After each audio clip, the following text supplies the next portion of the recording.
महिला आघाडी आणि विश्व बौद्ध महासंघ यांच्या माध्यमातून आम्ही निवेदन दिले कलेक्टर साहेबांना. निवेदन ह्यासाठी दिलेलं आहे की सांगली मिरज कुपवाड महानगरपालिकेमध्ये जे अधिकृत बांधकामं अनधिकृत झालेली आहेत केलेली आहेत, बांधकामं झालेली आहेत, धर्मस्थळं आहेत, त्यांचं तुम्ही पाडत आहात. परंतु काही समूहाचेच पाडले जात आहेत आणि काही समूहाचे तसेच आहेत, रस्त्याच्या मध्यभागी आहेत. हे कलेक्टर साहेबांना आम्ही जाणीव करून दिले, कुठं कुठं आहेत हेही सांगितलंय. 2015ला 136 जर धर्मस्थळं अनधिकृत होती तर तुम्ही त्याची अधिकृत किती केली ना, अनधिकृत किती आहेत आणि पाडलीत तुम्ही किती, आणि कुठली कुठली पाडलेत आणि कुठली ठेवलेत ह्याची तुम्ही लिस्टच जाहीर केलेली नाही आहे. तर तुम्ही ठराविक समूहाचीच का पाडत आहात? त्यांना इशारा कळलेला आहे आणि तुम्ही कुठले ठेवलेले आहेत रस्त्याच्या मध्यजागी बाकी असणारे याची नोंद त्यांना दिली आम्ही. आणि जर येणाऱ्या काळामध्ये जर तुम्ही असा अन्याय एका समूहावर करत असाल तर ते बरोबर नाही. येणाऱ्या काळामध्ये आम्ही फक्त सांगलीमध्ये तुम्हाला निवेदन देतो, येणाऱ्या काळात जर तुम्ही तशा पद्धतीची कारवाई केलीत, एकाच समूहाला टार्गेट केलं आणि एकाच समूहावर अन्याय केला आणि बाकीच्यांना तसंच ठेवलं, म्हणजे कल तुमचा कुठल्या बाजूनी आहे हे लक्षात आमच्या येतंय. आम्ही बहुजन समाजाचे लोक आहोत, इथं तुम्ही बघत आहात सर्व जाती समूहाचे महिला आणि पुरुष आहेत.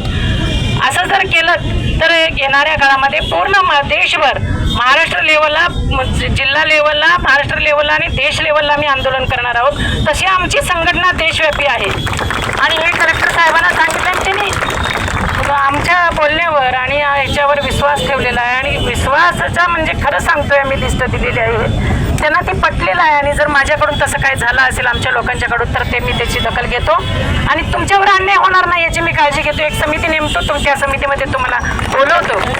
अशा पद्धतीचं आपल्याला आश्वासन दिलेलं आहे.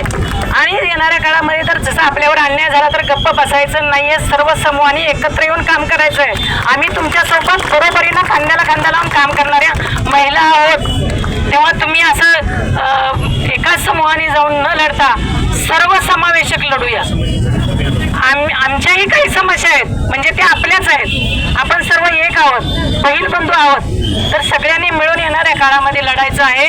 असं एकट्या दुकट्याने आपण अजिबात लढायचं नाही आणि एक ताकद निर्माण करायची आहे की ज्याच्यामुळे हे प्रशासन शासन नमेल. तर अशी मी तुम्हाला आश्वासन पण देते की अजून एक संघटना आहे आपली भीम प्रतिष्ठान म्हणून, त्यांचाही आपल्याला चांगला सपोर्ट आहे, तेही या समितीमध्ये आहेत. तर येणाऱ्या काळात आपण एकीने लढू.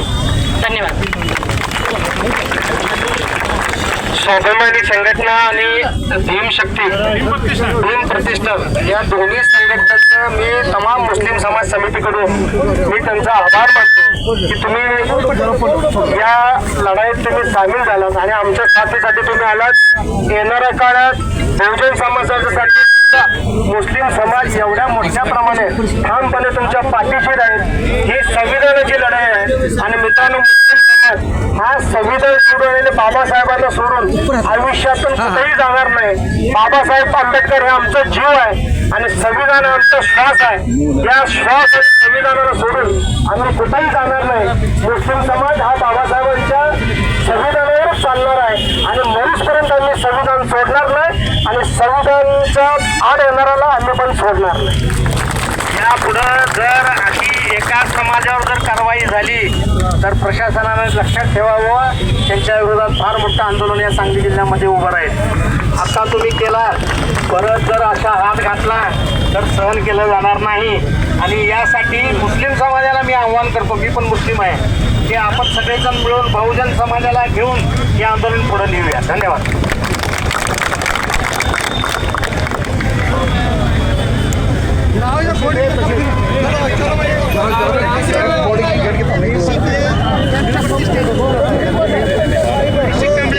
रसिक कांबळे भीम प्रतिष्ठानचे अध्यक्ष, युवा अध्यक्ष, आणि यांचं खरंच मी या गोष्टीसाठी कौतुक करतो. सोशल मीडिया असू दे किंवा फेसबुकच्या माध्यमातून मुस्लिम समाज असू दे किंवा इतर कुठलाही समाज असू दे, त्यांच्यावर अन्याय झाला तर पहिली गोष्टी प्रतीक्षा. आणि मी त्याला प्रत्येक वेळी पाहतोय की अन्यायाविरोध लढा कसा द्यायचा यासाठी हा सर्वात पुढे असतो.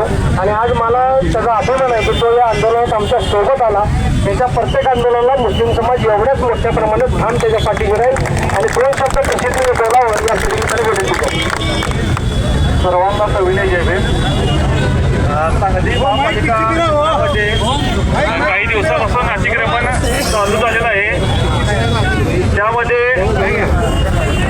सांगली महापालिका क्षेत्रामध्ये महापालिकेच्या वतीने जे काही दिवसापासून अतिक्रमण काढण्याचं काम सुरू केलेलं आहे, जे नियमानुसार काम कायद्याच्या चौकटीत धरून काम असेल त्याला आमचं स्वागतच आहे. पण जे विशिष्ट समुदायाला राजकीय हस्तक्षेप करून विशिष्ट समुदायाचे धार्मिक तळ पाडण्याचा जे डाव मनोवाद्यांचा आहे, त्या मनोवाद्यांना हजर पाडण्यासाठी सांगलीमधून भीम प्रतिष्ठान मोठ्या पद्धतीनं सर्व समाजाला धरून संविधानिक मार्गाने लढा देणार आहे. त्याचबरोबर आता आम्ही भारतीय स्वाभिमानी संघच्या वतीनं जिल्हाधिकारी साहेबांना निवेदन दिलेलं आहे. त्यांच्या या निवेदनाला आमचा पूर्ण पाठिंबा आहे आणि भारतीय स्वाभिमानी संघासोबत भीम प्रतिष्ठान हातात हात घालून जे अन्याय होत असेल तिथं कायदेशीर लढा देणार आहे.